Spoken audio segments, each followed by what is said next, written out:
Երբ զգացել եք ձեզ անտեսանելի սեփական տանը, այսօր դուք կհետեք մի կնոջ պատմությանը, ով իր ողջ կյանքը նվիրել է մի սիրով, որը մոռացել է փոխադարձ լինել, բայց երբ նա վերագտնում է, թե ով է ինքն իրականում, ամեն ինչ փոխվում է, եւ ես ձեզ հարցնում եմ. որքան հեռու կգնայիք ձեզ վերագտնելու համար, հուսով եմ, որ ձեզ դուր կգա այս պատմության հուզիչ շրջադարձը, ձերը ցույց կտա կյանքի գեղեցկությունը, եթե ձեզ դուր գա բաժանորդագրվեք ալիքին, մի մոռացեք ինձ ասել, թե որտեղից եք դիտում։ Մարիամը ուրբաթ առավոտյան արթնացավ նույն կրծքի ծանրությամբ, որն իրեն ուղեկցում էր ամիսներ շարունակ, երանի լույսը ամաչկոտորեն ներս էր մտնում ընդարձակ ննջասենյակի չմշակված կտավատե վարագույրներից, լուսավորելով միջավայրի մանրամասները, որը կարծես դուրս էր եկել դեկորացիոն ամսագրից, ամեն ինչ կատարելապես ներդաշնակ էր, պատերի բեժ երանգից մինչ նրա կողմից ձեռքով ընտրված բաց գույնի փայտե կահույքը, դա այնպիսի ննջասենյակ էր, որի մասին ցանկացած մարդ կերազեր։ Բայց Մարիամը այդ տարածքին նայելիս խորը դատարկությունից բացի ոչինչ չէր զգում, ձեռքը մեկնեց king size մահճակալի ձախ կողմը գտավ միայն սառը սավաններ, Ռուբենն արդեն հեռացել էր, ինչպես միշտ, ոչ մի հրաժեշտի խոսք, ոչ մի քնքուշ գրություն, ոչ մի բարի լույսի համբույր, միայն լռություն, սուրճի թույլ բույրը, որը նա շտապ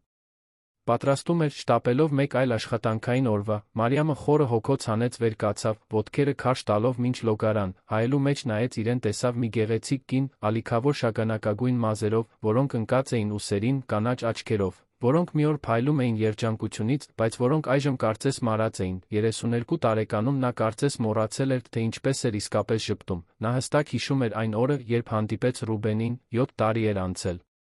Դա ընդհանուր ընկերոջ ծննդյան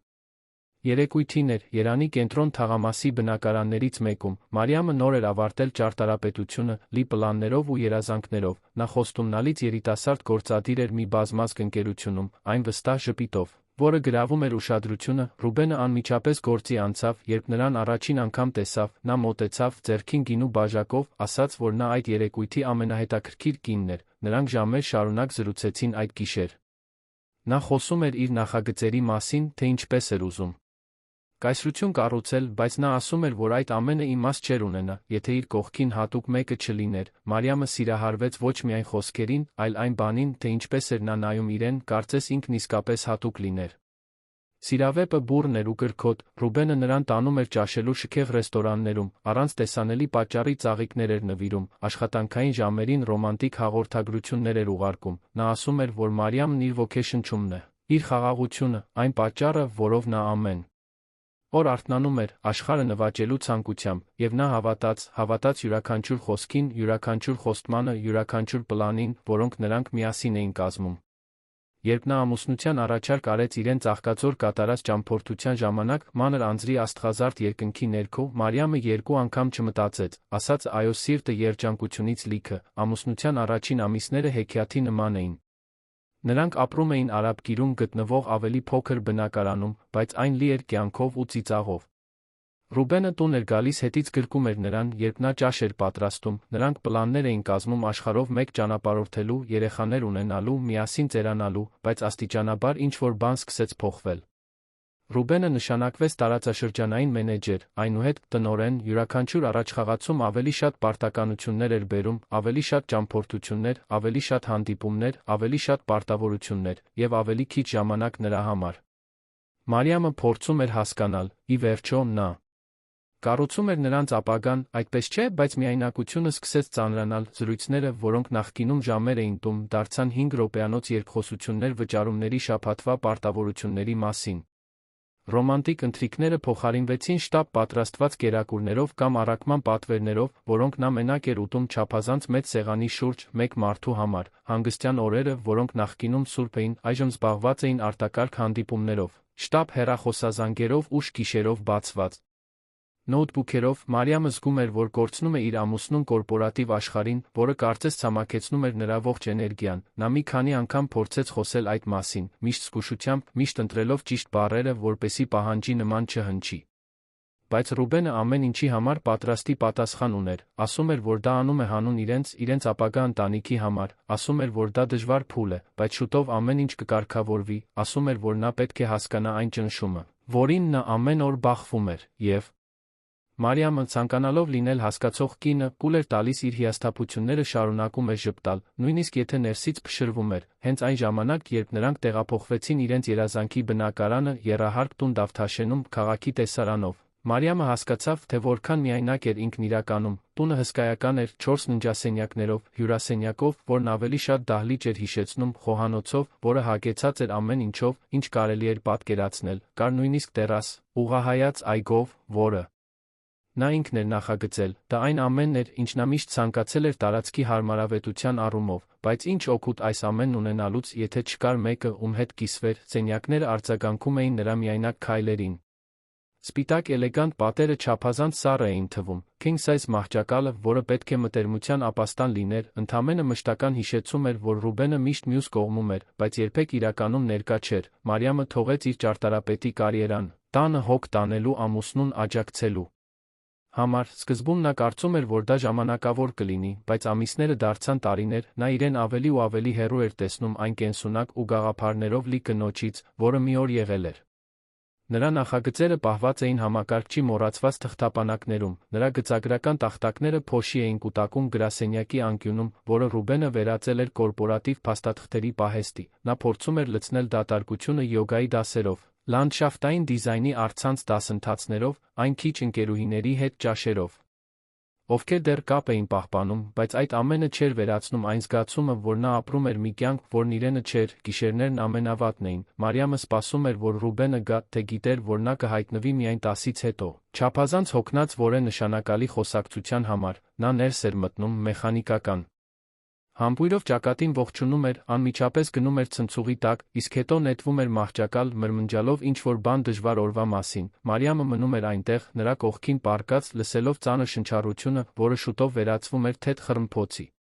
Երբեմն նա ձեռքը մեկնում էր դիպչում էր նրա ձեռքին, պարզապես զգալու համար, որ ամբողջովին մենակ չէ, բայց Ռուբենը չէր շարժվում, նա խորը քնած էր, անտարբեր կնոջ լուր ցավի նկատմամբ։ Մի գիշեր, մի քանի ամիս առաջ, Մարիամը որոշեց անակնկալ անել։ Նա հատուկ ընթրիք պատրաստեց, մոմերով, ֆոնային երաժշտությամբ նույնիսկ հագավ այն կարմիր զգեստը, որը Ռուբենն այդքան էր սիրում։ Նա սպասեց, եւ սպասեց, եւ սպասեց, Ռուբենը եկավ գրեթե կեսգիշերին, այնքան հյուծված, որ հազիվ նկատեց դրված սեղանը։ Նա արագ ներողություն խնդրեց, ասաց, որ վերջին րոպեին գործնական ընթրիք ուներ, ժամանակ չուներ զգուշացնելու։ Նա մի կտոր հաց կերավ, մի բաժակ ջուր խմեց քնեց։ Մարիամը մնաց այնտեղ, նայելով հալված մոմերին սառած ուտելիքին։ Հենց այդ գիշեր ինչ-որ բան կոտրվեց նրա ներսում վերջնականապես։ Նա հասկացավ, որ այլս առաջնահերթություն չէր այն տղամարդու կյանքում, ում սիրում էր, ոչ երկրորդ, ոչ երրորդ, միգուցե նույնիսկ ցուցակում չէր, օրերը սկսեցին ձգվել, Մարիամը արթնանում էր առանց նպատակի, շրջում էր հսկայական տանը, փորձելով գտնել մի բան, որն իրեն օգտակար կզգար, նա վերադասավորում էր պահարանները, որոնք արդեն դասավորված էին, ջրում էր բույսերը, որոնք արդեն լավ խնամված էին, կարդում էր գրքեր, որոնք իրեն չէին գրավում, նա իրեն զգում էր այդ կատարյալ տան դեկորացիայի մի կտորի պես։ Գեղեցիկ տեսք ունեցող, բայց առանց իրական գործառույթի, եւ ամենավատն այն էր, որ Ռուբենը կարծես չէր նկատում, նա ապրում էր իր սեփական աշխարհում, շարժվելով աղյուսակներով, հանդիպումներով, նպատակներով, երբ տանն էր, խոսում էր միայն աշխատանքի մասին։ Դժվար հաճախորդի մասին, ով վերջապես պայմանագիր կնքեց, մրցակցության մասին, որը մոտենում էր, ընկերության կողմից իրականացվող նոր մարքեթինգային ռազմավարության մասին, Մարիամը համբերությամբ լսում էր ամեն ինչ, ճիշտ հարցեր էր տալիս, հետաքրքրություն էր ցուցաբերում, բայց խորքում նա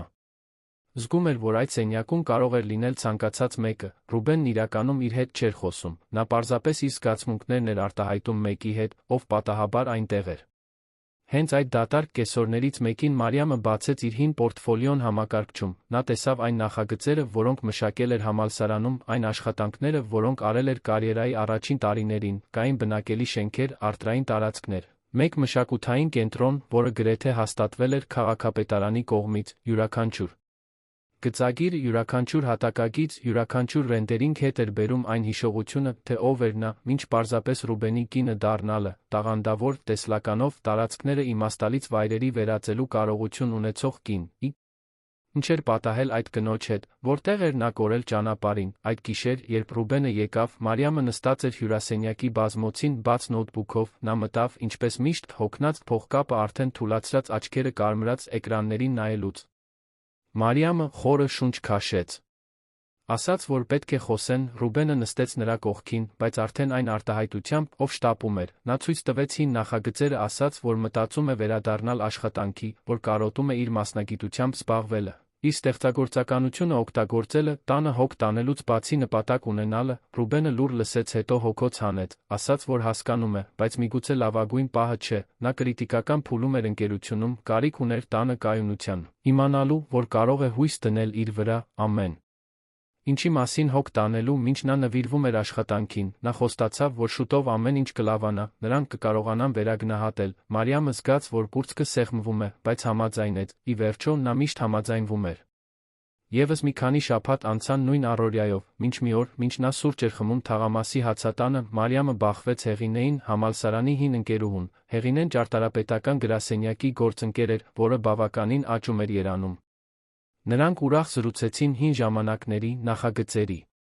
կյանքի մասին։ Հեղինեն մեկնաբանեց, որ իրենց ճարտարապետ էր պետք Մաշտոցի պողոտայում գտնվող արտրային շենքի վերակառուցման մեծ նախագծի համար։ Նա նայեց Մարիամին, հարցրեց, թե արդյոք նա հետաքրքրված չէր լինի, ասաց, որ միշտ հիացել է նրա աշխատանքով, հիանալի կլիներ նրան թիմում ունենալը, նույնիսկ եթե միայն այս կոնկրետ նախագծի համար։ Մարիամը զգաց մի բան, որը երկար ժամանակ չէր զգացել՝ ոգորության կայծ, կրկին տեսանելի լինելու հնարավորություն, ոչ թե որպես կին, ոչ թե որպես տնային տնտեսուհի, այլ որպես մասնագետ, որպես Մարիամ ճարտարապետը։ Նա ասաց, որ սիրով կմտածի առաջարկի մասին։ Հեղինեն ժպտաց, տվեց իր այցեքարտը, խնդրեց զանգահարել, հենց որ որոշի։ Երբ Մարիամը վերադարձավ տուն այդ կեսօրին, նա նայեց դատարկ լուր սենյակներին, որոշում կայացրեց։ Նա կընդուներ, նա պետք է ընդուներ, ոչ միայն փողի համար, որը այդքան էլ տարբերություն չէր կազմում, քանի որ Ռուբենը լավ էր վաստակում, այլ իր մտավոր առողջության, իր ինքնության, այն ամենի համար, ինչ նա կորցնում էր, իրեն այդպես անտեսելով։ Նա պատմեց Ռուբենին այդ գիշեր, նա գրասենյակում էր, ինչպես միշտ, վերանայում էր զեկույցները, նա լսեց, աչքերը չկտրելով էկրանից, երբ նա ավարտեց խոսելը, նա պարզապես ասաց, որ եթե դա էր նա ցանկանում, ապա լավ, բայց խնդրեց, որ նա տունը մի կողմ չթողնի։ Մարիամը զգաց թեթացումի տխրության խառնուրդ, թեթացում, քանի որ նա չէր արգելել, տխրություն, քանի որ նրա արձագանքն այնքան անտարբեր էր, այնքան սառը, կարծես նրանք խոսում էին սուրճի ապրանքանիշը փոխելու մասին, այլ ոչ թե իր կյանքի կարևոր փոփոխության մասին։ Հեղինեի գրասենյակում առաջին օրը Մարիամը թիթեռներ զգաց ստամոքսում, դա ժամանակակից տարածք էր, ապակե պատերով, ամենուր բույսերով, երիտասարդ ու աշխույժ թիմով։ Հեղինեն նրան բոլորին ներկայացրեց, անմիջապես տեղեկացրեց նախագծի մասին, դա մեծ մարտահրավեր էր, բայց հենց այնպիսի բան էր, որը Մարիամը սիրում էր անել։ Հաջորդ օրերին նա գլխովին մտավ աշխատանքի մեջ, նա շուտ էր արթնանում, զգուշությամբ էր հագնվում, իրեն կրկին գեղեցիկ էր զգում, նա գնում էր գրասենյակ, ժամեր էր անցկացնում գծագրելով, հաշվարկելով, ստեղծելով։ Նա խոսում էր թիմի հետ, գաղափարներ էր փոխանակում, ծիծաղում էր ներքին կատակներից, նա իրեն կենդանի էր զգում։ Հենց այդ կեսօրներից մեկին նա հանդիպեց Գաբրիելին, նա Հեղինեի գործընկերն էր, պատասխանատու էր գրասենյակի ստեղծագործական մասի համար, բարձրահասակ, մուգ մազերով, որոնք քիչ թե ճերմակած էին քունքերում, արտահայտիչ շագանակագույն աչքերով, հեշտ ժպիտով։ Գաբրիելն այլ էներգիա ուներ, նա կրքով էր խոսում ճարտարապետության մասին, թե ինչպես էր յուրաքանչյուր նախագիծ մարդկանց կյանքը փոխակերպելու հնարավորություն։ Երբ նա տեսավ Մարիամի առաջին էսքիզները նախագծի համար, անկեղծորեն գովեց, ասաց, որ նա զգայուն յուրահատուկ հայացք ուներ, որ կարողանում էր ֆունկցիոնալությունը գեղեցկության հետ միավորել այնպես, ինչպես քչերն էին կարողանում։ Մարիամը զգաց, որ դեմքը կարմրում է գովեստից։ Նա սովոր չէր տեսանելի լինելուն, առավել գնահատված լինելուն։ Գաբրիելը սկսեց նրա կարծիքը հարցնել այլ նախագծերի շուրջ, նա կանգ էր առնում նրա սեղանի մոտ, զրուցելու գաղափարների, հղումների, ոգեշնչումների մասին, հարցնում էր նրա կրթության, անձնական ճաշակների, թե ինչն էր իրեն մոտիվացնում։ Եվ իսկապես լսում էր պատասխանները։ Մարիամը իրեն բռնացրեց, սպասելով այդ պահերին, այն ձդ, թե ինչպես էր նա վերաբերվում իրեն, հարգանքով, անկեղծ հիացմունքով, մի բան էր, որը նա տարիներ շարունակ չէր զգացել։ Նրա ժեստերում երկրորդական մտադրություններ չկային, միայն պրոֆեսիոնալ կապ, որն աստիճանաբար վերածվում էր ընկերության։ Մի կեսօր, հաճախորդի հետ հատկապես դժվար հանդիպումից հետո, Գաբրիելը թիմին հրավիրեց գրասենյակի մոտակա բարում գարեջուր խմելու։ Մարիամը վարանեց, բայց ի վերջո համաձայնեց, նրանք գնացին։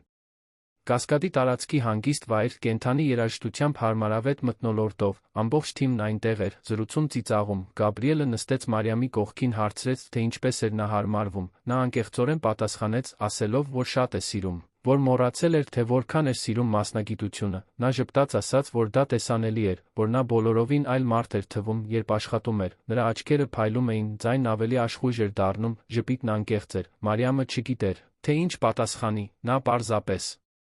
շնորհակալություն հայտնեց, խմեց իր գարեջուրը, կրծքի մեջ տարօրինակ ջերմություն զգալով, երբ նա տուն հասավ այդ գիշեր, գրեթե կեսգիշեր էր, Ռուբենը քնած էր, Մարիամը լուռ մտավ ննջասենյակ, հանեց կոշիկները, կանգնեց այնտեղ, նայելով ամուսնուն, ով հանգիստ խռմփացնում էր, նա մեղքի զգացում զգաց գիշերն անցկացնելու համար, բայց միաժամանակ ազատության զգացում, առաջին անգամ երկար ժամանակի ընթացքում նա ինչ-որ բան էր արել իր համար, առանց թույլտվություն խնդրելու, առանց պարտավորված զգալու բացատրություններ տալու, և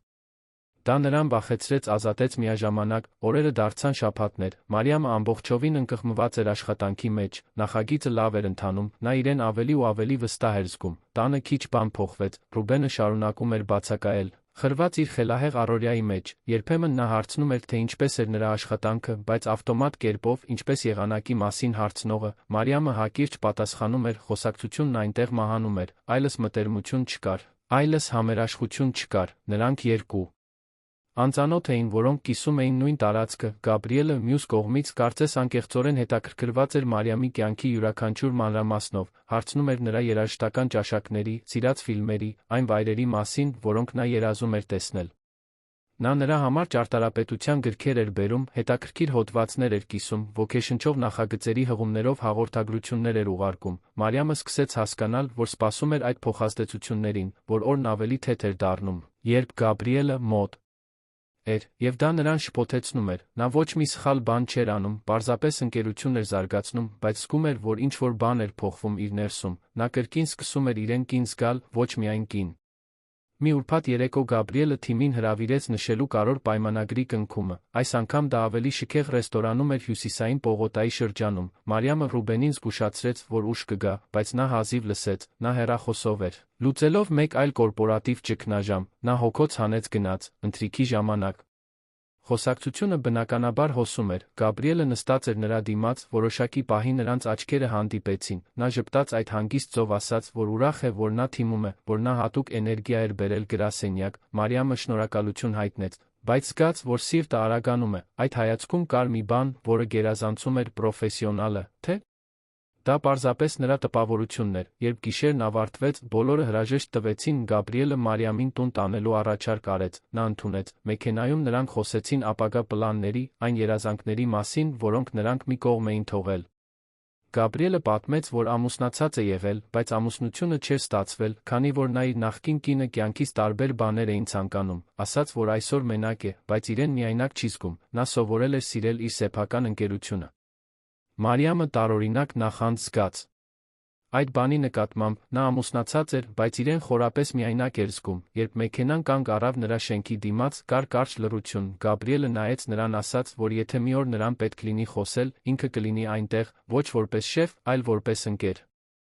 Մարիամը շնորհակալություն հայտնեց, դուրս եկավ մեքենայից, զգալով, որ ոտքերը թեթակի դողում են, նա բարձրացավ բնակարան, գտավ Ռուբենին հենց այնպես, ինչպես թողել էր, նստած գրասենյակում, թղթերով շրջապատված, նա հազիվ բարձրացրեց գլուխը, նրան ողջունելու համար։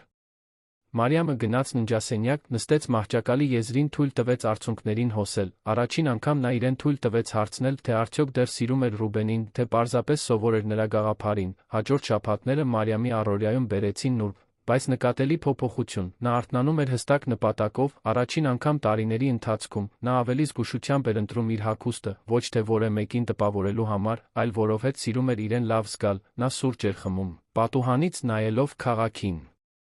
որը սկսում էր կյանքի կոչվել, աճող ոգորություն էր զգում, մտածելով իր առջում ունեցած օրվա մասին, գրասենյակը դարձավ նրա ապաստանը, այն վայրը, որտեղ նա ընկալվում էր որպես Մարիամ, ոչ թե որպես ինչ-որ մեկի կին։ Արտրային շենքի նախագիծն արագորեն առաջ էր ընթանում, Մարիամը համակարգում էր հանդիպումները մատակարարների հետ, ճշգրտում էր հատակագծերը, ներկայացնում էր ստեղծագործական գաղափարներ, որոնք թիմի կողմից ընդունվում էին ոգորությամբ։ Հեղինեն անընդհատ գովում էր նրա աշխատանքը, ասելով, որ ճիշտ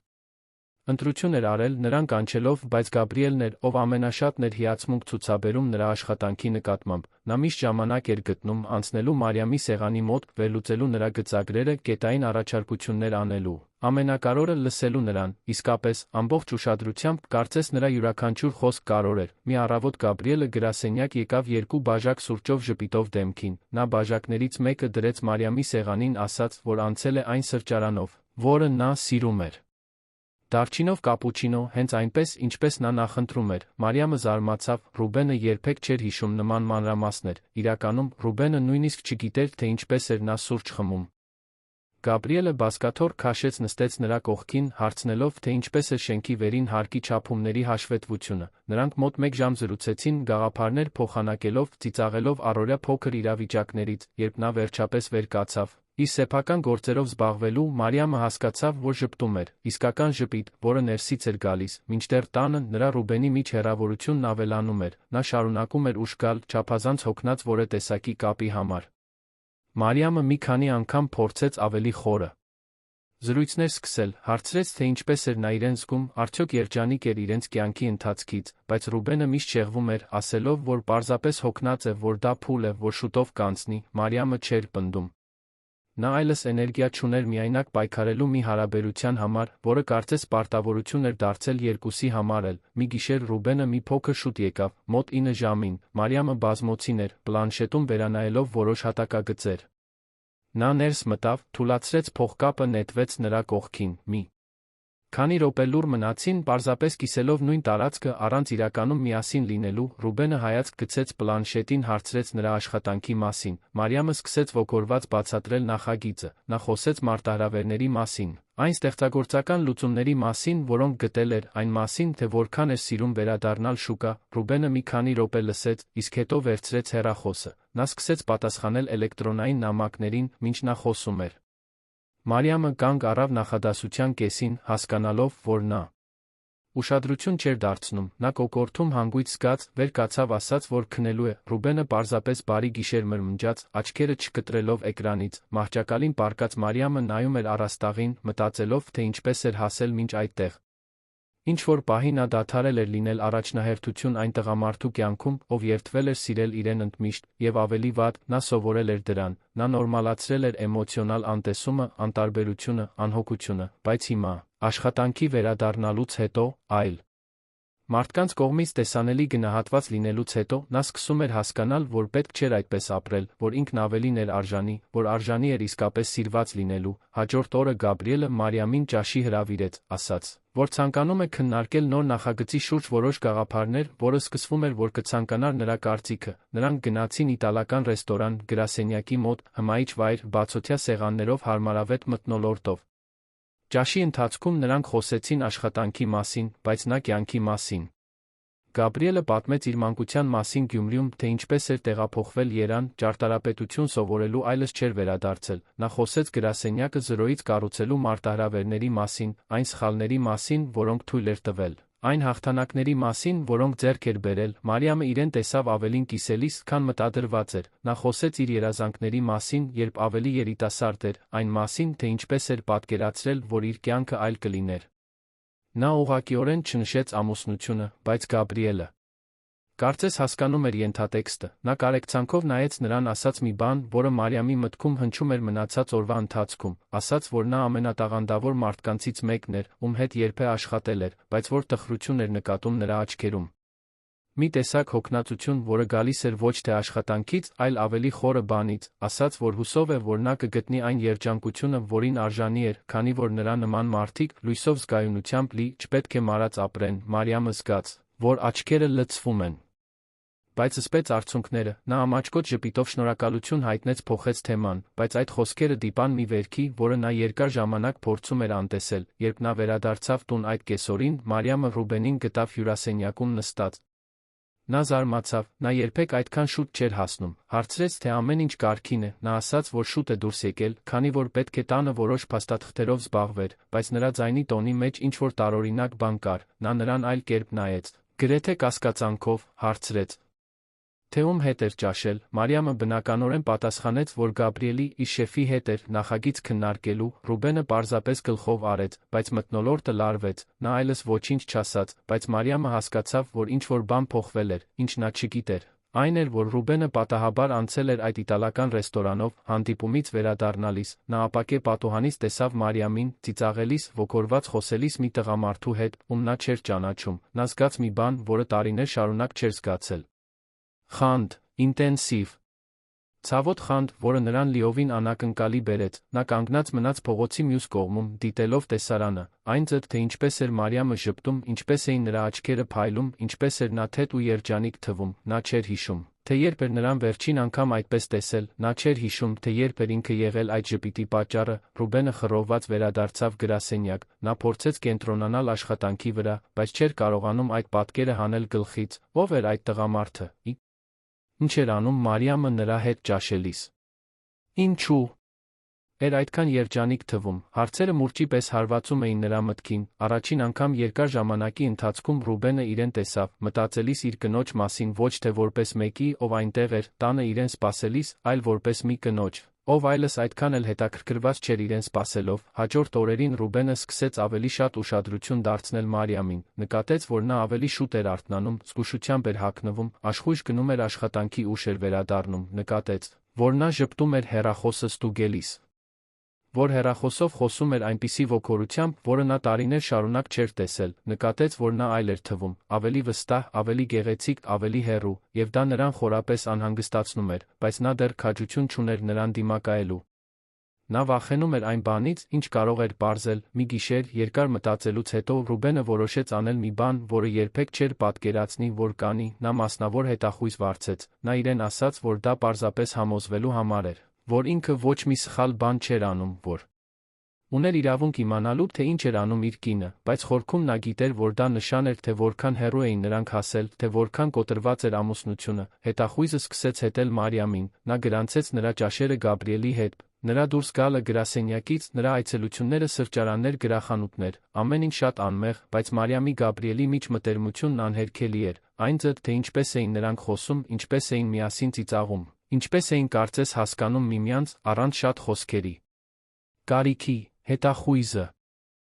Մեկ շաբաթ անց Ռուբենին ներկայացրեց ամբողջական զեկույց, ֆիզիկական ոչ մի ապացույց չկար, ոչ մի համբույր, ոչ մի անպատշաճ հպում, բայց կար մի բան ավելի վատ, կար խորը էմոցիոնալ կապ, եւ Ռուբենը գիտեր, որ շատ առումներով դա ավելի վտանգավոր էր, քան ցանկացած ֆիզիկական գրավչություն, զեկույցը կարդալիս Ռուբենը զգաց, որ աշխարհը փլուզվում է, նա հասկացավ, որ կորցրել էր Մարիամին, ոչ թե մեկ այլ տղամարդուն, այլ իր սեփական անտեսմանը, իր անկարողությանը ներկա լինելու այն ամուսինը, ում նա կարիքն ուներ, բոլոր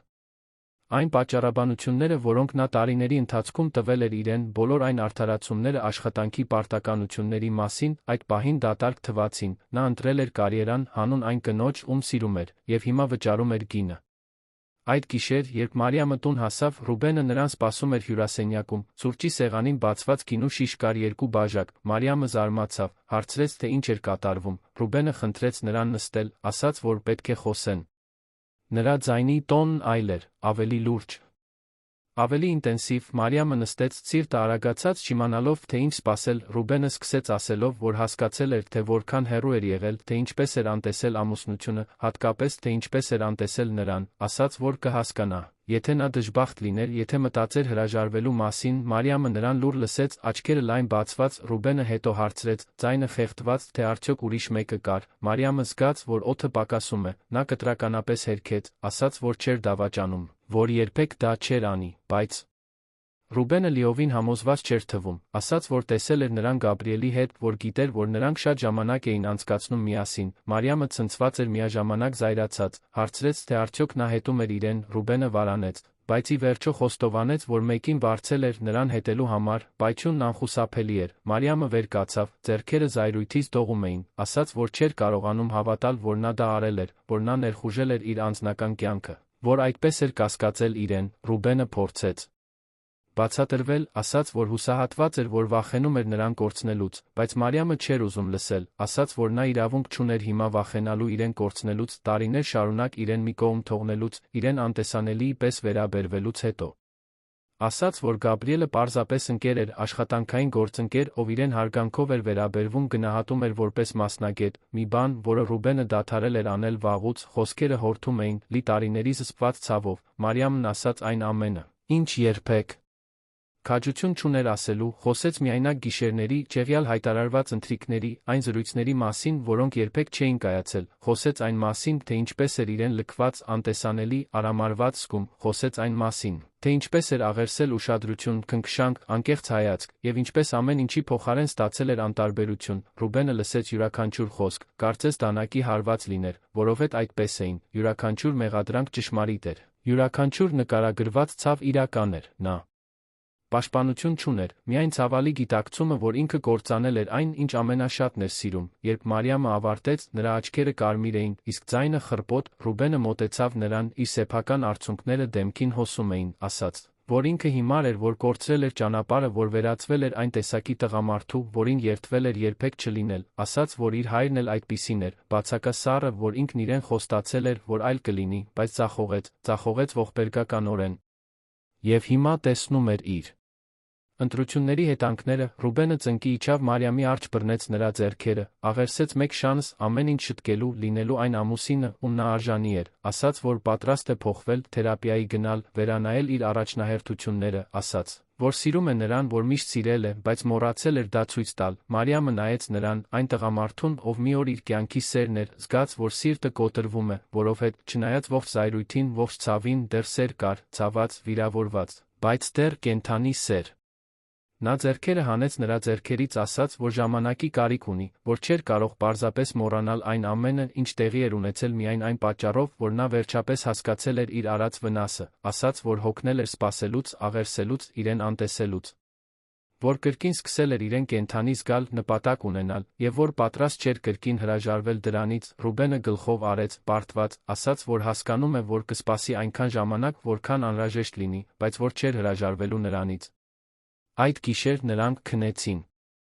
առանձին սենյակներում, առաջին անգամ ամուսնանալուց հետո, Մարիամը փակվեց հյուրասենյակում, լացեց մինչ արցունքները սպառվեցին, նա լացեց այն կնոջ համար, ում վերածվել էր, այն ամուսնության համար, որը կորել էր, այն անորոշ ապագայի համար, որը սպասում էր իրեն։ Ռուբենը մնաց ամուսնական ննջասենյակում, նստած մահճակալի եզրին, գլուխը ձեռքերի մեջ, մտածելով, թե ինչպես շտկի մի բան, որը ինքն էր կոտրել։ Հաջորդ օրերը տարօրինակ լարված էին, Մարիամը շարունակում էր աշխատանքի գնալ, բայց այլ էր,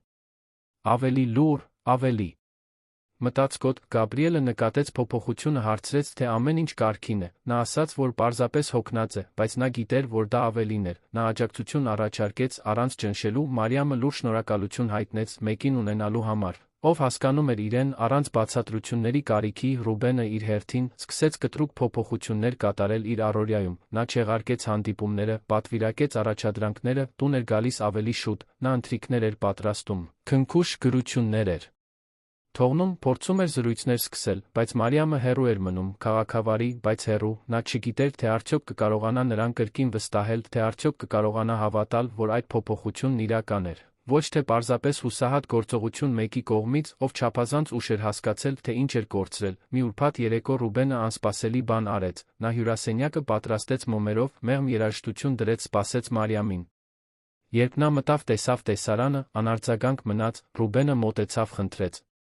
նրան ապրել իր հետ։ Մարիամը վարանեց, բայց ի վերջո համաձայնեց։ Նա նրան մոտ քաշեց, նրանք սկսեցին դանդաղ ապրել, խոսքեր չկային, միայն մարմինները շարժվում էին երաժշտության ռիթմին։ Մարիամը զգաց նրա օծանելիքի բույրը, նրա մարմնի ջերմությունը իր մարմնի դեմ, դա ծանոթ էր, միաժամանակ տարօրինակ։ Ռուբենը շշնջաց նրա ականջին, ասաց, որ հիշում է, թե երբ էին առաջին անգամ ապրել, տարիներ առաջ մի երեկույթի ժամանակ, ասաց, որ այդ օրը իմացավ, որ ցանկանում է իր կյանքի մնացած մասն անցկացնել նրա հետ, եւ որ դեռ ցանկանում է, դեռ սիրում էր նրան նույն ինտենսիվությամբ, պարզապես մոռացել էր դա ցույց տալ։ Մարիամը զգաց, որ արցունքները հոսում են, որովհետև նա նույնպես հիշում էր, թե երբ էին երջանիկ, երբ նրանց մեջ սերը թեթև ու իսկական, արդյոք դեռ հնարավոր էր դա վերականգնել։ Նրանք նայեցին միմյանց աչքերի մեջ, ինչ-որ բան տեղի ունեցավ, մի կայծ, մի մնացորդ այն բանից, ինչ մի օր եղել էին։ Ռուբենը թեքվեց, համբուրեց նրան, սկզբում վարանող համբույր, բայց որը շուտով դարձավ ինտենսիվ, լի հակասական զգացմունքներով, զայրույթ, կարոտ, սեր, ցավ, ամեն Ինչ խառնված, Մարիամը ենթարկվեց պահին, թույլ տալով մարմնին խոսել այն, ինչ միտքը դեռ չգիտեր մշակել, նրանք հայտնվեցին ննջասենյակում, սեր անելով այնպես, ինչպես տարիներ շարունակ չէին արել, բայց երբ ամեն ինչ ավարտվեց, Մարիամը պառկած էր Ռուբենի կողքին, դատարկություն զգաց, որովհետև գիտեր, որ կրքի մեկ գիշերը չէր ջնջի տարիների միայնակությունը, և հարցը շարունակում էր հնչել նրա մտքում. Արդյոք դա բավարար կլիներ, Մարիամը հաջորդ առավոտ արթնացավ, արի լույսը պատուհանից ներս էր մտնում, իսկ Ռուբենի ձեռքը գրկած էր նրա իրանը, կարճ պահով ամեն ինչ կարծես հին ժամանակներում լիներ, բայց զգացումը տեց ընդամենը մի քանի վայրկյան։ Շուտով իրականությունը կրկին ծանրացավ, նախորդ գիշերը ինտենսիվ էր եղել, բայց ոչինչ չէր լուծել, Ռուբենը դեռ նույն տղամարդն էր, ով տարիներ շարունակ անտեսել էր նրան, և նա դեռ նույն վիրավորված կինն էր, ով չգիտեր, թե արդյոք կկարողանա ներել։ Նա զգուշությամբ դուրս եկավ։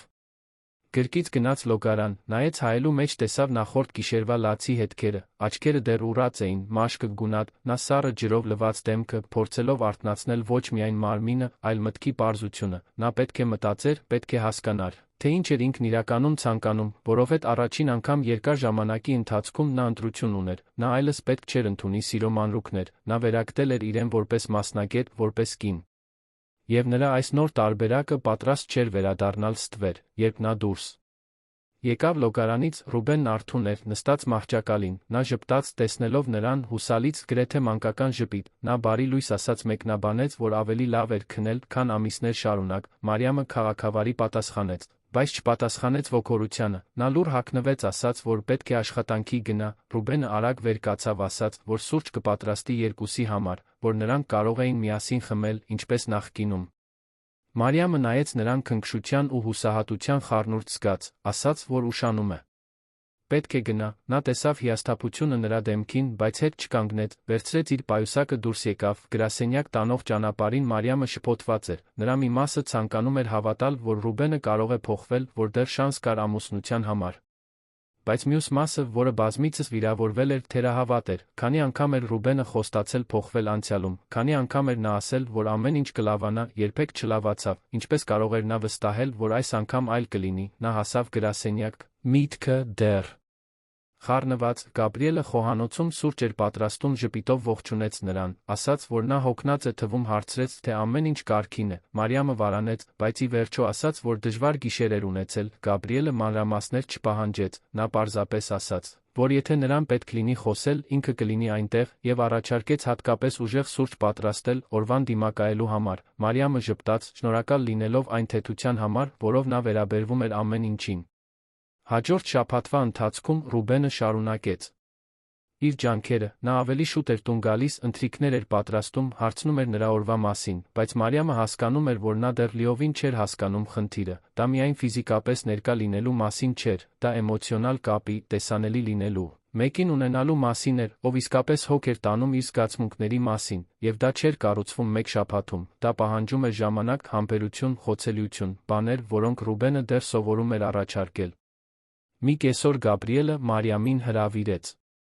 ծանոթանալու մի նոր նախագծի հետ, որը նա սկսում էր, դա բարձրակարգ բնակելի տուն էր Նորքի մասիվի փակ համալիրում, նա ցանկանում էր նրա կարծիքը սկզբնական հայեցակարգի վերաբերյալ, նրանք միասին գնացին հողատարածք, կեսօրն անցկացրեցին, քննարկելով հնարավորությունները, Գաբրիելը անկեղծ ոգորություն էր ցուցաբերում Մարիամի գաղափարների նկատմամբ, գրի էր առնում նրա առաջարկությունները, գովում էր նրա ստեղծագործականությունը, դա խթանող էր աշխատել մեկի հետ, ով նրան հավասար էր տեսնում, ով գնահատում էր նրա ներդրումը։ Վերադարձի ճանապարհին նրանք կանգ առան սրճարանում, Գաբրիելը պատվիրեց 2 էսպրեսո նստեց Մարիամի դիմաց, ասաց, որ նկատել էր, որ նա տարբեր էր վերջին շաբաթներին, ավելի մտածկոտ, ավելի հեռու, Մարիամը հոգոց հանեց առաջին անգամ լիովին բացվեց։ Նա պատմեց ամուսնության մասին, միայնակության տարիների մասին, Ռուբենի հետ առճակատման գիշերվա մասին, նա պատմեց, թե ինչպես էր բաժանված, շանս տալու մի տղամարդու, ով իրեն խորապես վիրավորել էր, առաջ շարժվելու իր նոր կյանքով, Գաբրիելը լսեց ամեն ինչ, առանց ընդհատելու։ Երբ նա ավարտեց, նա մի պահ լուռ մնաց, զգուշությամբ ընտրելով բառերը, ասաց, որ չէր կարող ասել, թե ինչ պետք է աներ, քանի որ դա խորապես անձնական որոշում էր, բայց որ նրան շատ հիացող մեկի տեսանկյունից, ինչպես մասնագիտորեն, այնպես էլ անձնապես, կարծում էր, որ նա արժանի էր երջանիկ լինելու, իսկապես, ոչ թե երջանկություն, հիմնված խոստումների կամ անցյալի հիշողությունների վրա, այլ ներկա շոշափելի, իրական երջանկություն, այնուհետ Գաբրիելը անսպասելի բան արեց։ Նա բռնեց Մարիամի ձեռքը սեղանի վրա ասաց, որ պետք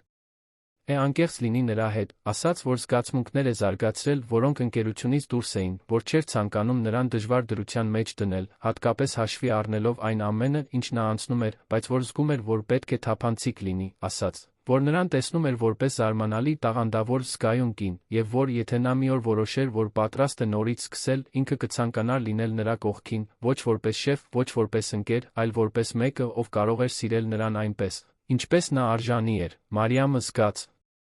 որ սիրտը սկսում է արագ բաբախել, նա չգիտեր, թե ինչ ասել, նրա մի մասը շողոքորթված էր, հուզված նրա քաջությունից իր զգացմունքները հայտնելու համար, բայց մյուս մասը սարսափած էր, որովհետև դա ամեն ինչ ավելի բարդ էր դարձնում։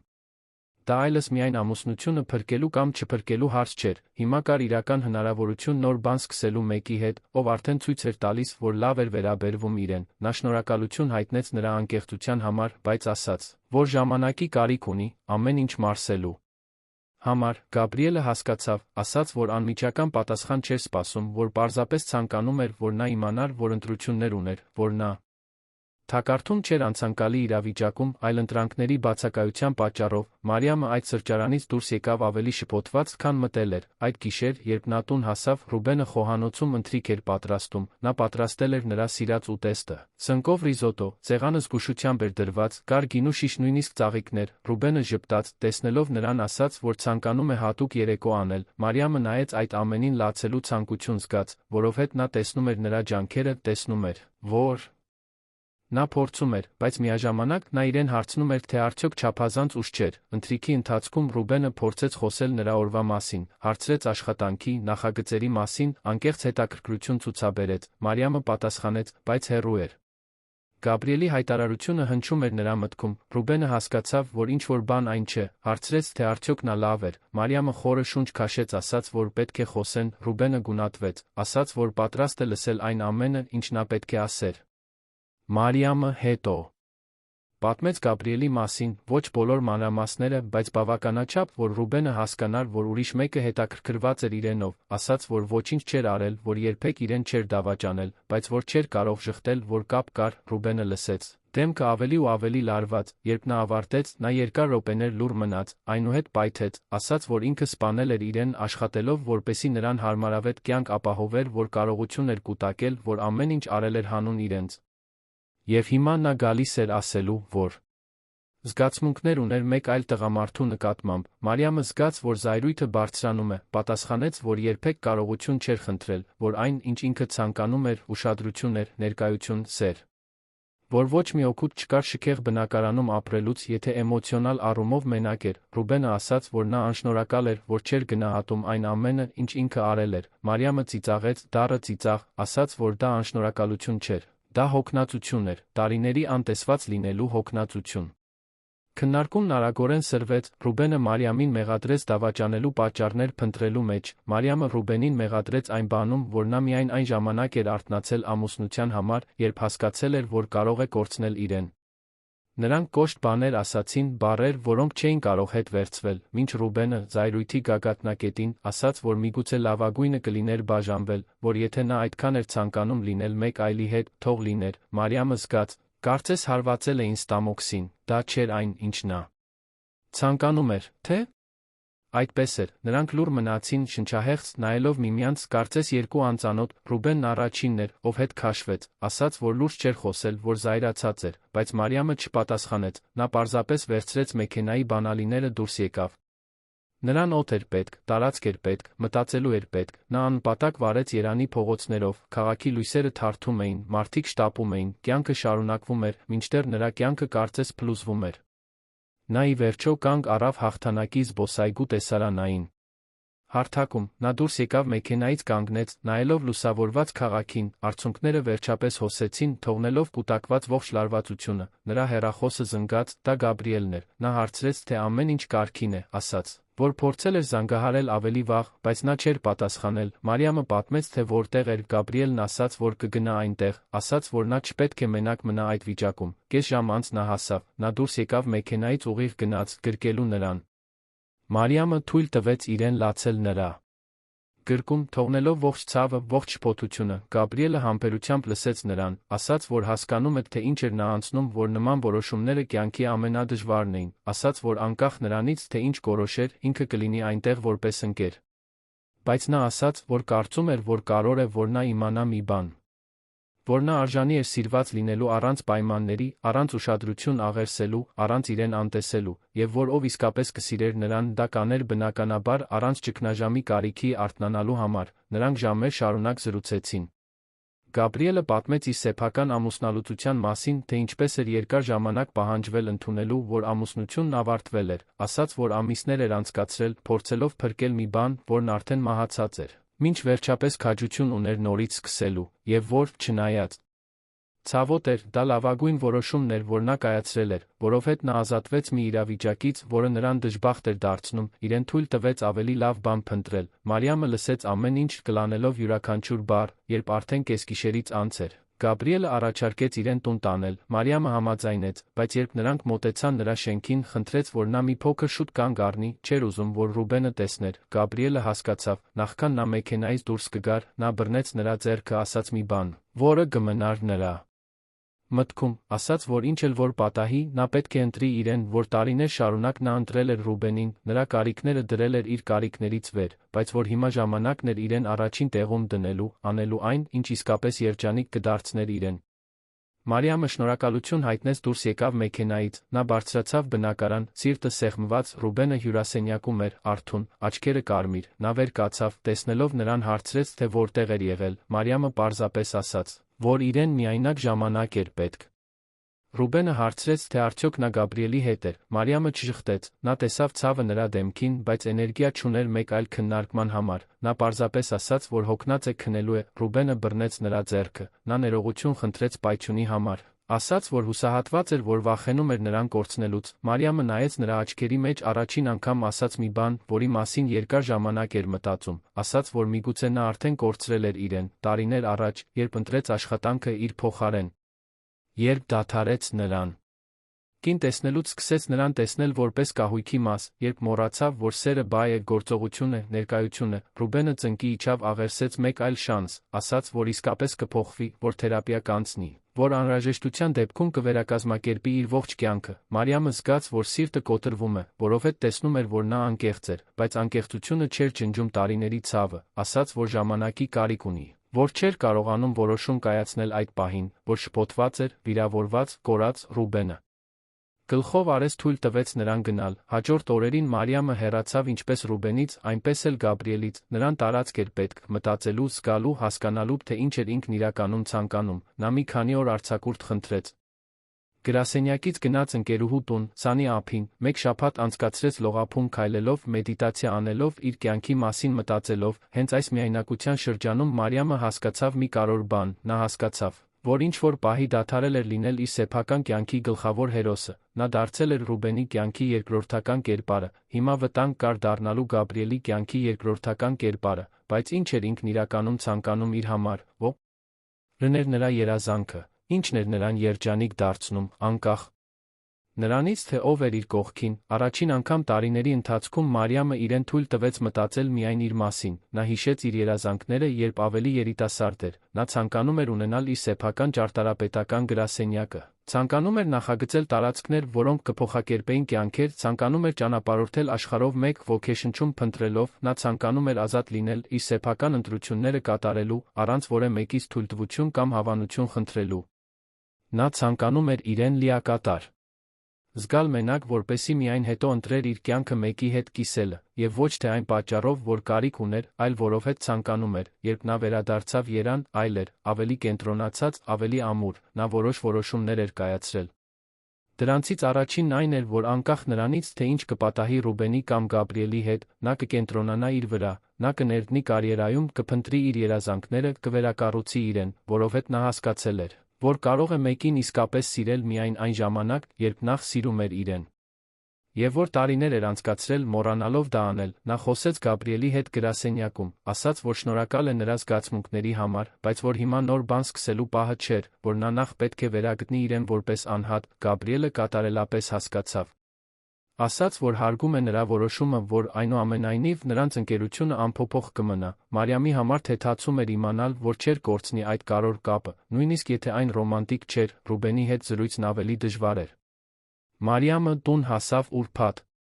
Երեկոյան նրան գտավ հյուրասենյակում, նա վեր կացավ, հենց որ տեսավ նրան հուսալից, Մարիամը խնդրեց նրան նստել, որ պետք է լուրջ խոսակցություն ունենային, Ռուբենը հնազանդվեց, դեմքին վախը դաջված, Մարիամը հետո ասաց այն ամենը, ինչ մտածել էր այդ շաբաթվա ընթացքում, ասաց, որ սիրում է նրան, որ հավանաբար միշտ կսիրի նրան, բայց որ սերը բավարար չէր, եթե չէր ուղեկցվում հարգանքով, ներկայությամբ, փոխադարձությամբ, ասաց, որ պատրաստ է վերջին շանսը տալ ամուսնությանը, բայց պայմաններով, նա չէր ցանկանում դատարկ խոստումներ, նա ցանկանում էր կոնկրետ գործողություններ, նա ցանկանում էր, որ Ռուբենը թերապիայի գնար, ինչպես անհատական, այնպես էլ զույգային, նա ցանկանում էր, որ նա վերակազմակերպեր իր մասնագիտական կյանքը այնպես, որ կարողանար իսկապես ներկա լինել։ Նա ցանկանում էր կանոնավոր հանդիպումներ, խորը զրույցներ, էմոցիոնալ մտերմություն, եւ ամենակարևորը, նա ցանկանում էր լիակատար թափանցիկություն, եթե որե պահի զգար, որ նա վերադառնում էր հին ձերին, նա այլս տարիներ չէր սպասի, նա կհեռանար։ Ռուբենը ուշադիր լսեց ամեն ինչ, երբ նա ավարտեց, նա մոտեցավ բռնեց նրա ձեռքերը, ասաց, որ ընդունում է բոլոր պայմանները, որ գիտեր, որ չէր արժանի այդ շանսին, բայց որ կանի ամեն ինչ դրան արժանանալու համար, որ իր կյանքի ամենադժվար դասն էր սովորել, որ չէր վատնելու այս հնարավորությունը։ Մարիամը նայեց նրա աչքերի մեջ տեսավ անկեղծություն, բայց նա գիտեր, որ միայն ժամանակը ցույց կտա, թե արդյոք այդ փոփոխությունն իրական էր։ Զրույցից հետո առաջին օրերը տարօրինակ էին, Մարիամը Ռուբենը ձվի կեղների վրա էին քայլում, փորձելով գտնել նոր հավասարակշռություն, Ռուբենը կատարեց իր խոսքը պայմանավորվեց թերապևտի հետ առաջին նիստի համար, նա վերադառնում էր նիստերից տեսանելիորեն ցնցված, բայց նա ավելի գիտակից իր վարքային օրինաչափությունների մասին, նա սկսեց հասկանալ, որ իր աշխատանքային մոլուցքը ոչ միայն հավակնություն էր, այլ էմոցիոնալ մտերմությունից փախչելու միջոց, մի բան, որը նա սովորել էր իր հորից, սառը հեռավոր մարդուց, ով երբեք քնքշություն չէր ցուցաբերել, Մարիամը նույնպես սկսեց իր սեփական թերապիան։ Նա պետք է աշխատեր իր ինքնագնահատականի վրա, հասկանար, թե ինչու էր այդքան անտեսել իրեն տարիներ շարունակ, թերապևտը օգնեց նրան հասկանալ, որ նա ուներ մյուսների կարիքները իր կարիքներից վեր դասելու, արտաքին հաստատում փնտրելու օրինաչափություն, իր ներսում այն գտնելու փոխարեն։ Դրանք դժվար նիստեր էին, որտեղ նա շատ լացեց, բայց նա որտեղ սկսեց վերամիավորվել այն բանի հետ, թե ով էր ինքն իրականում։ Զույգային թերապիայի նիստերը սկսվեցին 1 ամիս անց, թերապևտը փորձառու կին էր, դոկտոր Բեատրիս անունով, ով ուղղակի, բայց կարեկցական մոտեցում ուներ, հենց առաջին նիստում նա հաստատեց, որ այնտեղ չէր ամուսնությունը փրկելու ցանկացած գնով, նա այնտեղ էր, օգնելու նրանց հասկանալ, թե ինչ էր սխալ ընթացել, հետո նրանք կորոշեին, ցանկանում էին վերակառուցել, թե առանձին ճանապարհներով գնալ, առաջին նիստերը կոպիտ էին, Մարիամը վերջապես ապահով տարածք ունեցավ արտահայտելու կուտակված ողջ ցավը, նա խոսեց միայնակ գիշերների, մոռացված տարեդարձերի, սեփական տանը անտեսանելի լինելու զգացողության մասին, Ռուբենը, իր հերթին, ստիպված էր դիմակայել իր ընտրությունների ազդեցությանը, դոկտոր Բեատրիսը նրան դիմակայեց աշխատանքը որպես էմոցիոնալ փախուստ օգտագործելու, խոցելիություն արտահայտելու նրա անկարողության, այն մասին, թե ինչպես էր նա կրկնօրինակել ծնողների հարաբերությունների մոդելը, առանց նույնիսկ նկատելու, եղան լարված պահեր, երբ Մարիամը մտածում էր հրաժարվելու մասին, մի հատկապես դժվար նիստում Ռուբենը փորձեց պաշտպանվել, ասելով, որ այնքան էր աշխատել նրանց ֆինանսական անվտանգություն ապահովելու համար։ Դոկտոր Բեատրիսը միջամտեց ասաց մի բան, որը շաբաթներ շարունակ հնչում էր, ասաց, որ էմոցիոնալ անվտանգությունը նույնքան կարևոր է, որքան ֆինանսական անվտանգությունը, որ ամուսնություն չի կառուցվում միայն փողով, այլ ներկայությամբ, լսելով, ընդհանուր խոցելիությամբ, Ռուբենը լուռ մնաց, մարսելով այդ ճշմարտությունը, թերապևտիկ գործընթացին զուգահեռ, առօրյայում փոքր փոփոխություններ սկսեցին տեղի ունենալ, Ռուբենը վերակազմակերպեց իր աշխատանքային ժամանակացույցը, նա ավելի շատ առաջադրանքներ պատվիրակեց, մերժեց նախագծեր, որոնք մշտական ճամփորդություններ կպահանջեին, հստակ սահմաններ դրեց մասնագիտական անձնական կյանքի մեջ, նրա գործընկերները սկզբում զարմացան, բայց նա ամուր էր, ասաց, որ առաջնահերթություններ ուներ, որոնք այլս չէր կարող անտեսել, նա սկսեց տուն հասնել երեկոյան ժամը 7-ի շուրջ։ Սկզբում Մարիամը այս փոփոխությունը թերահավատորեն էր ընդունում, կարծում էր, որ դա ժամանակավոր կլինի, որ շուտով նա կվերադառնա հին ձերին, բայց շաբաթներն անցնում էին, Ռուբենը մնում էր ամուր, նա ոչ միայն շուտ էր հասնում, այլ իսկապես ներկա էր լինում։ Հարցնում էր նրա օրվա մասին անկեղծ հետաքրքրությամբ, լսում էր նրա Գրասենյակային պատմությունները կարծիք էր հայտնում նրա նախագծերի մասին, նրանք որոշ նոր ավանդույթներ հաստատեցին, ամեն ուրբաթ երեկո զույգի երեկո էր, ոչ մի բջջային հեռախոս, ոչ մի աշխատանք, ոչ մի շեղում, երբեմն դուրս էին գալիս ընթրելու, երբեմն տանն էին մնում միասին ճաշ պատրաստելով, երբեմն պարզապես ժամերով զրուցում էին գինի խմելով, հենց այս պահերին նրանք սկսեցին իսկապես վերամիավորվել, հիշելու, թե ինչու էին սիրահարվել, միմյանց մասին նոր բաներ հայտնաբերելու, կրկին միասին ծիծաղելու, Մարիամը կիսվեց իր երազանքներով մի օր ունենալու իր սեփական ճարտարապետական գրասենյակը, նա խոսեց այն նախագծերի մասին, որոնք կցանկանար մշակել, այն մոտեցման մասին, որը ցանկանում էր ունենալ կենտրոնացած կայունության սոցիալական ներառման վրա։ Ռուբենը լսեց ամեն ինչ առաջին անգամ, փոխանակ նվազեցնելու կամ ասելու, որ դա բարդ էր, հարցրեց, թե ինչպես կարող էր օգնել, ասաց, որ որոշ կապեր ուներ, որոնք միգուցե օգտակար կլինեին, որ կարող էր ներդրում կատարել, եթե նրան պետք լիներ։ Բայց հստակեցրեց, որ որոշումը նրա էր, որ ինքը այնտեղ էր պարզապես աջակցելու համար, Մարիամը զգաց մի բան, որը տարիներ շարունակ չէր զգացել, նա իրեն զգաց որպես գործընկեր, ոչ թե որպես կախված մարդ, աշխատանքում Գաբրիելի հետ հարաբերությունները շարունակվեցին զուտ պրոֆեսիոնալ ընկերական։ Նա սկսել էր հանդիպել ինտերիերի դիզայների հետ երջանիկ էր թվում, Մարիամը անկեղծորեն ուրախ էր նրա համար, ինչ-որ կերպ Գաբրիելը կարևոր կատալիզատոր էր եղել իր ինքնահայտնագործման ճանապարհին, բայց նա հիմա հասկանում էր, որ այն, ինչ նա զգում էր նրա նկատմամբ, ավելի շատ հիացմունք երախտագիտություն էր, քան ռոմանտիկ սեր, Մարիամի Ռուբենի ճանապարհին եղավ մի վճռական պահ, դա տեղի ունեցավ մոտ 3 ամիս անց, երբ նրանք նորից սկսեցին աշխատել իրենց ամուսնության վրա, Մարիամը ընդունել էր Գաբրիելի հրավերը, մասնակցելու գրասենյակի կազմակերպած բարեգործական ընթրիքին, Ռուբենը գիտեր միջոցառման մասին ասաց, որ ամեն ինչ կարգին է, որ վստահում է նրան, Մարիամը գնաց, վայելեց երեկոն, զրուցեց ոլորտի մի քանի մասնագետների հետ, կապեր հաստատեց, Գաբրիելը որոշակի պահի, նրան քաշեց ավելի մեկուսի անկյուն, ասաց, որ պետք է ինչ-որ բան պատմեր նրան, պատմեց, որ առաջարկ է ստացել Թբիլիսիում գրասենյակի մասնաճյուղ բացելու համար, որ ընդունել էր, նա կտեղափոխվեր 2 ամսից, Մարիամը կրծքի մեջ սեղմում զգաց, Գաբրիելը դարձել էր կարևոր ընկեր, նա կարոտելու էր նրա ներկայությունը, բայց նա այլ բան զգաց, նա զգաց, որ մի գլուխ փակվում է, եւ հասկացավ, որ դրա հետ հաշտ էր, Գաբրիելը հետո վերջին խոստովանություն արեց, ասաց, որ որոշ ժամանակ հույս էր փայփայել, որ միգուցե մի օր նրանք կարող էին ինչ-որ բան ունենալ, բայց որ հասկացել էր վերջին ամիսներին նրան դիտելով, որ նրա սիրտը միշտ պատկանել է Ռուբենին, եւ որ ուրախ էր, որ նա իրական շանս էր տալիս ամուսնությանը, ասաց, որ ի տարբերություն իրեն, ով չկարողացավ փրկել իր ամուսնությունը, կարծում էր, որ Մարիամը Ռուբենը հազվագյուտ բան ունեին, խորը կապ, որը, չնայած անտեսվել էր, դեռ կենդանի էր, եւ որ արժեր պայքարել դրա համար, Մարիամը միջոցառումից դուրս եկավ մտածկոտ, տուն տանող ճանապարհին նա մտածեց այն ամենի մասին, ինչ Գաբրիելն ասել էր։ Եվ հասկացավ, որ նա ճիշտ էր, չնայած ողջ ցավին, բոլոր դժվար տարիներին, նա երբեք չէր դադարել սիրել Ռուբենին, նա պարզապես մոռացել էր, որ սիրում էր, բայց հիմա, տեսնելով նրա ջանքերը, տեսնելով անկեղծ փոփոխությունը, սերը վերածնվում էր։ Դա այլս սկզբի միամիտ ու կրքոտ սերը չէր, այլ ավելի հասուն, ավելի գիտակից, ավելի ուժեղ մի բան, երբ նա տուն հասավ, Ռուբենին գտավ խոհանոցում, նա տորթ էր պատրաստել ամբողջովին ծուռ եզրերից այրված, բայց զգուշությամբ պատրաստված, ասաց, որ հիշել էր, որ դա իրենց ամուսնության 6-րդ տարեդարձն էր, որ չէր ցանկանում, որ այն աննկատ անցներ, Մարիամը զգաց, որ աչքերը լցվում են արցունքներով, վերջին տարիներին Ռուբենը միշտ մոռանում էր կարևոր ամսաթվերը, եւ ահա նա, ոչ միայն հիշելով, այլ քաղցր ու անձնական ժեստ անելով, նրանք միասին կտրեցին տորթը, ծիծաղելով աղետալի արդյունքից, բայց համեղ ուտելով յուրաքանչյուր կտորը, հետո Ռուբենը բռնեց Մարիամի ձեռքը տարավ հյուրասենյակ, նա մեղմ երաժշտություն դրեց նրան քաշեց պարելու, տեսարանում ոչ մի հատուկ բան չկար, պարզապես 2 մարմին դանդաղ շարժվում էին գրկախառնված, բայց Մարիամի համար դա ամեն ինչ էր, որովհետև դա պարզ էր, դա ներկա էր, դա անկեղծ էր, Ռուբենը շշնջաց նրա ականջին, ասաց, որ գիտեր, որ դեռ երկար ճանապարհ ունեին անցնելու, որ վստահությունը վերականգնելը մեկ գիշերում չէր լինում,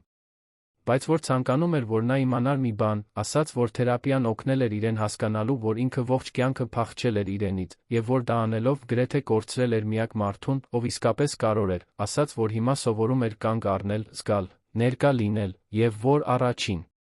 անգամ հասկանում էր, թե ինչ էր նշանակում իսկապես սիրել, Մարիամը համբուրեց նրան, երկար, հանգիստ, իմաստալից համբույր, եւ առաջին անգամ այն պահից, երբ նրանք նորից սկսել էին, զգաց, որ դա իրական էր, դա հուսահատություն չէր, դա կորցնելու վախ չէր, Դա մեղք չէր, դա սեր էր, մաքուր իսկական, հաջորդ ամիսները ավելի շատ մարտահրավերներ բերեցին, եղան պահեր, երբ Ռուբենը վերադարձավ հին ձերին, աշխատանքում հատկապես սթրեսային շաբաթը ստիպեց նրան կրկին ուշ մնալ գրասենյակում, Մարիամը զգաց, որ հին վախը վերադառնում է։ Բայց այս անգամ, փոխանակ լռելու հիասթափությունը կուլ տալու, նա խոսեց, ասաց, որ հասկանում է, որ աշխատանքը իր պահանջներն ուներ, բայց որ նա չէր կարող դա օգտագործել որպես պատճառ, էմոցիոնալ առումով բացակայելու համար, Ռուբենը լսեց։ Փոխանակ պաշտպանվելու ընդունեց, նա ներողություն խնդրեց կրկին կարգավորեց իր առօրյան, Մարիամը նույնպես ուներ իր անապահովության պահերը, եղան օրեր, երբ նա կասկածում էր, թե արդյոք ճիշտ ընտրությունն էր կատարել, թե արդյոք չպետք է առաջ շարժվեր, զրոյից սկսեր, բայց ամեն անգամ, երբ այդ մտքերը գալիս էին, նա նայում էր Ռուբենին, տեսնում էր անկեղծ ջանքերը, նա տեսնում էր մի տղամարդու, ով իսկապես փոխվում էր, ոչ թե պարտավորությունից, այլ որովհետև ցանկանում էր ավելի լավը լինել, եւ դա տարբերություն էր կազմում։ Զույգային թերապիան շարունակվեց 6 ամիս, դոկտոր Բեատրիսը նրանց առաջնորդեց դժվարին զրույցների միջոցով, սպասելիքների, էմոցիոնալ կարիքների առողջ կերպով հաղորդակցվելու մասին, նա սովորեցրեց նրանց կառուցողականորեն վիճել, հիասթափություններ արտահայտել, առանց հարձակվելու։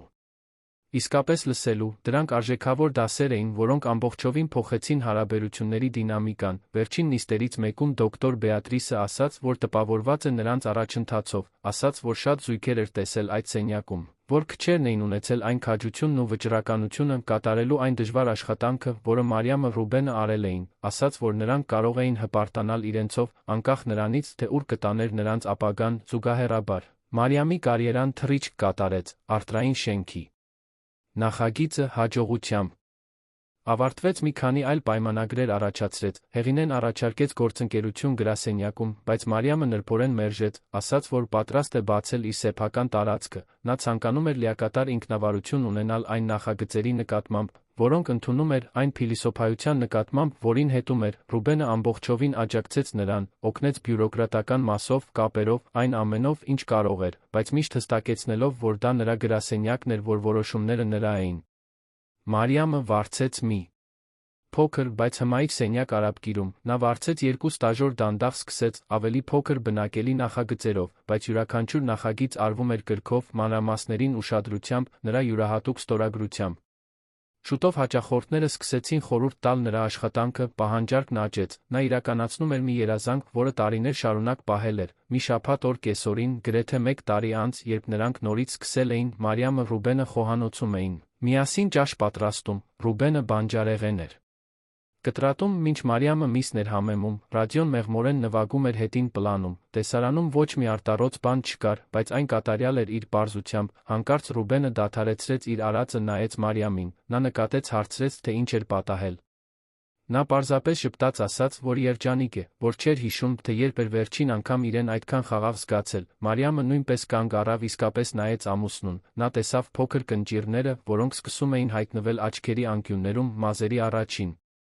սպիտակ մազերը, բայց նա տեսավ մի բան, որը երկար ժամանակ չէր տեսել, նա տեսավ թեթություն, տեսավ անկեղծություն, տեսավ սեր, նա մոտեցավ գրկեց նրան, նրանք մնացին այնտեղ գրկախառնված խոհանոցի մեջ, կիսատ բանջարեղենով նվագող երաժշտությամբ։ Ռուբենը շշնջաց, որ սիրում է նրան, Մարիամը պատասխանեց, որ ինքն էլ է սիրում նրան, եւ առաջին անգամ տարիների ընթացքում այդ բառերը կրում էին իրենց իմաստի ողջ ծանրությունը։ Այդ գիշեր, ճաշից հետո, նրանք գնացին զբոսնելու տան մոտակա զբոսայգում։ Ռուբենը բռնեց Մարիամի ձեռքը, երբ նրանք քայլում էին, դիտելով ընտանիքներին, վազող շներին, խաղացող երեխաներին, Մարիամը մեկնաբանեց, որ կցանկանար շուն ունենալ, Ռուբենը ժպտաց ասաց, որ դա հիանալի գաղափար է, որ տունը ավելի շատ կյանքի կարիք ուներ, Մարիամը ծիծաղեց ասաց, որ միգուցե միայն շունը չէր, որ կարող էր կյանք բերել տուն, Ռուբենը նայեց նրան, հուսալից, հասկանալով ակնարկը, Մարիամը ամաչկոտ ժպիտով հաստատեց, որ մտածել էր հաբը դադարեցնելու մասին, որ միգուցե պատրաստ էր մտածել ընտանիքը ընդլայնելու մասին։ Ռուբենը դադարեց քայլել, նրան քաշեց ամուր գրկախառնության, ասաց, որ չէր կարող մտածել որևէ բանի մասին, որն իրեն ավելի երջանիկ կդարձներ, բայց նա ասաց, որ ցանկանում էր համոզված լինել, որ նա դա անում էր, որովհետև ցանկանում էր, ոչ թե ճնշման տակ։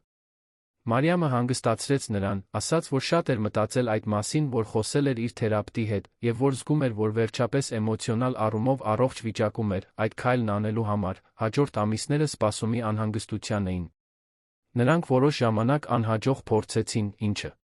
Հիասթափության պահեր առաջացրեց, բայց փոխանակ դա թույլ տալու, որ նրանց հեռացնի, նրանք օգտագործեցին դա որպես հնարավորություն միմյանց աջակցելու համար։ Ռուբենը Մարիամին ուղեկցում էր բոլոր բժշկական այցելությունների ժամանակ, հետազոտում էր պտղաբերության մասին, անում էր ամեն ինչ, ինչ կարող էր օգնելու համար։ Մի երեքշաբթի առավոտ, 6 ամիս անց, Մարիամը թեստ արեց, տեսավ երկու գիծը, նա հղի էր, անմիջապես զանգեց Ռուբենին, հազիվ զսպելով հուզմունքը։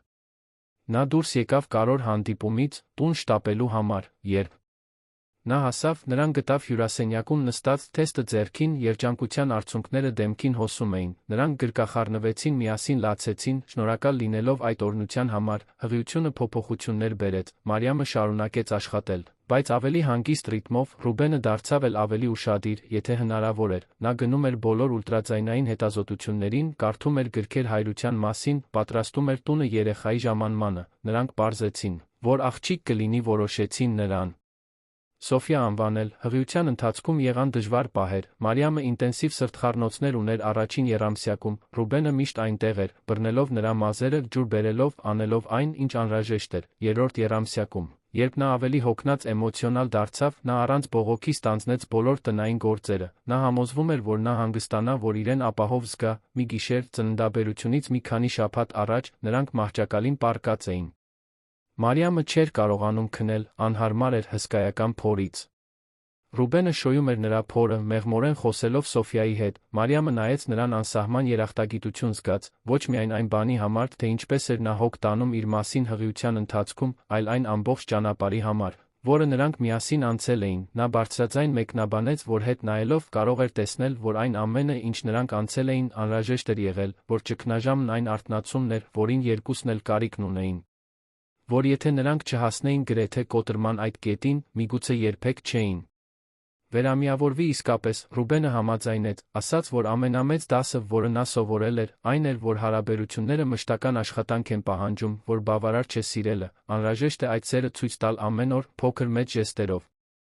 Անհրաժեշտ է ներկա լինել, խոցելի լինել, հաղորդակցվել, Սոֆիան ծնվեց հոկտեմբերի մի վաղ առավոտ, ծննդաբերությունը երկար էր ու հոգնեցուցիչ, բայց Ռուբենը Մարիամի կողքին էր ամեն վայրկյան, նա բռնեց նրա ձեռքը, սրբեց նրա քրտինքը, շնջաց քաջալերող խոսքեր։ Երբ վերջապես լսեցին Սոֆիայի առաջին լացը, երկուսն էլ լացեցին, դա նոր գլխի սկիզբն էր, նորածնի հետ առաջին ամիսները դժվար էին, անքուն գիշերներ, անվերջ տակտիրներ, մշտական լաց, բայց Մարիամը Ռուբենը ամեն ինչի դիմակայեցին որպես թիմ, նա արթնանում էր կեսգիշերին, օգնելու կերակրման հետ, փոխում էր տակտիրները, օրորում էր Սոֆիային քնացնելու համար, նրանք հավասարապես բաժանում էին առաջադրանքները, աջակցում էին միմյանց դժվար պահերին, միասին նշում էին փոքր հաղթանակները, մի առավոտ, երբ Սոֆիան մոտ 3 ամսական էր, Մարիամը խոհանոցում սուրճ էր պատրաստում, Սոֆիան Ռուբենի գրկում էր, ով նրան մեղմորեն օրորում էր, օրորոցային երգելով, Մարիամը դիտեց տեսարանը, զգաց, որ սիրտը սիրով է լցվում, դա այն ընտանիքն էր, որի մասին նա երազել էր, ոչ թե կատարյալ, այլ իրական։ Կառուցված հասուն սիրո փոխադարձ ջանքերի, անկեղծ նվիրվածության հիմքի վրա, Ռուբենը նկատեց, որ իրեն դիտում էին, նայեց Մարիամին, նա ժպտաց այն ժպիտով, որին նա սիրահարվել էր տարիներ առաջ, բայց որը հիմա նոր խորություն էր կրում, Մարիամը մոտեցավ, երեքն էլ գրկախառնվեցին։ Մի ընտանիք, միավորված ոչ թե պարտավորությունից կամ համաձայնությունից, այլ ընտրությունից, ամենօրյա ընտրությունից, ներկա լինելու, սիրելու, միասին աճելու, ամիսներ անցան, Սոֆիան արագորեն մեծանում էր, տունը լցնելով ծիծաղով անկարգությամբ, Մարիամի գրասենյակը բարգավաճում էր։ Հաճախորդների սպասման ցուցակով Ռուբենը գտել էր առողջ հավասարակշռություն աշխատանքի ընտանիքի միջ, սովորելով, որ մասնագիտական հաջողությունը առանց անձնական երջանկության դատարկ էր, եւ ամենակարևորը, Մարիամը Ռուբենը շարունակում էին աշխատել հարաբերությունների վրա, նրանք դեռ երբեմն թերապիայի էին գնում, պահպանում էին իրենց ուրբաթ երեկոները սուրբ, անկեղծորեն խոսում էին իրենց զգացմունքների մասին, դա կատարյալ չէր, կային վեճեր, կային հոգնածության պահեր, կային մարտահրավերներ, բայց տարբերությունն այժմ այն էր, որ նրանք ամեն ինչի դիմակայում էին միասին, անկեղծ հաղորդակցությամբ, իսկական սիրով, նրանք սովորել էին, որ ամուսնությունը հեքիաթ չէ, որտեղ ամեն ինչ հեշտ է երջանիկ ավարտից հետո, դա ամենօրյա պարտավորություն է, միմյանց ընտրելու, դժվարությունների միջով աշխատելու, միասին աճելու։ Մի սովորական ուրբաթ, գրեթե 2 տարի անց, երբ նրանք նորից սկսել էին վերակառուցել ամուսնությունը, Մարիամը խոհանոցում ընթրիք էր պատրաստում, Սոֆիան ննջասենյակում էր, խաղալով իր խաղալիքներով, Ռուբենը աշխատանքից եկավ սովորական ժամին, Երեկոյան ժամը 7-ին նա մտավ խոհանոց ոչինչ չասելով Մարիամին գրկեց հետից, Մարիամը ժպտաց, զգալով նրա մարմնի ջերմությունը իր մարմնի դեմ, Ռուբենը գզակը դրեց նրա ուսին շնջաց 3 պարզ բառ, լի իմաստով, ես այստեղ եմ։ Մարիամը ձեռքերը դրեց նրա ձեռքերի վրա պատասխանեց. Ժպիտով դեմքին երջանկության արցունքներով աչքերին, ես գիտեմ, եւ ես էլ եմ, այնտեղ դանդաղ պարելով խոհանոցում միմյանց շնչառության Սոֆիայի հեռավոր ծիծաղի ձայնի ներքո երկու սրտեր, որոնք գրեթե կորցրել էին միմյանց, վերջապես գտան իրենց ճանապարհը դեպի տուն, ոչ թե պատերով կահույքով տուն, այլ այն տունը, որը նրանք կառուցել էին միմյանց ներսում, ներկայությունից, խոցելիությունից, ներումից, նոր սկիզբներից կառուցված տուն, կառուցված ամենաամուր հիմքի վրա, որը գոյություն ունի, իսկական սերը, այն, որը չի հանձնվում, որը փոխվում է, որն աճում է, այն, որը ընտրում է մնալ ոչ թե ընտրության բացակայությունից, այլ միասին քայլելու անկեղծ ցանկությունից, օրեցօր կառուցելով մի կյանք, որն արժե ապրել, պատմության ավարտը սիրելի ունկնդիրներ, հուսով ենք, որ Մարիամի Ռուբենի պատմությունը դիպել է ձեր սրտին, եթե հուզվել եք վերսկսումների իսկական սիրո այս ճանապարհից, թողեք ձեր հավանումը, բաժանորդագրվեք ալիքին մեկնաբանություններում պատմեք, թե ինչն է ձեզ ամենաշատը տպավորել այս պատմության մեջ։ Ամեն օր մենք ներկայացնում ենք նմանատիպ ինտենսիվ պատմություններ, որոնք բացահայտում են մարդկային հոգու ամենախորը կողմը, ցույց տալով, որ սերը կարող է հաղթահարել նույնիսկ ամենադժվար պահերը, երբ կա իսկական նվիրվածություն։ Սպասում ենք ձեզ հաջորդ դրվագում, մեկ այլ պատմությամբ, որը կշարժի ձեր զգացմունքները։